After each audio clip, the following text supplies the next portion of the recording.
শেষ খাবার।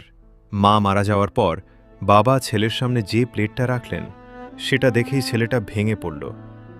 এক গরিব মা বাবার একটাই ছেলে। ছেলে বড় হয়ে চাকরি পেয়ে বিদেশ চলে গেল। বছরের পর বছর চিঠি টাকা পাঠায়, কিন্তু আসে না। একদিন মা মারা গেলেন। ছেলে ছুটে এলো।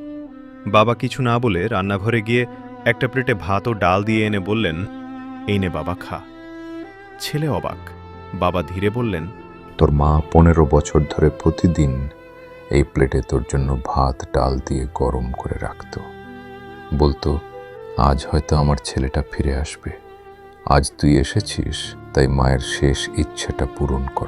ছেলেটা সেই ঠান্ডা ভাত খেতে খেতে কাঁদছিল আর অনুভব করল যে উষ্ণতা সে খুঁজছিল বিদেশে, তা তো বাড়িতেই ছিল।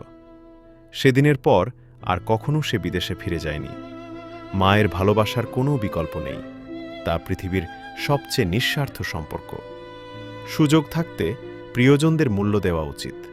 পরে আফসোস ছাড়া কিছুই থাকে না। এই মতো গল্প পেতে আমাদের বিজে কার্টুন প্রেসকে লাইক, কমেন্ট, সাবস্ক্রাইব করুন এবং পাশে থাকা বেল আইকন প্রেস করে দিন। ধন্যবাদ।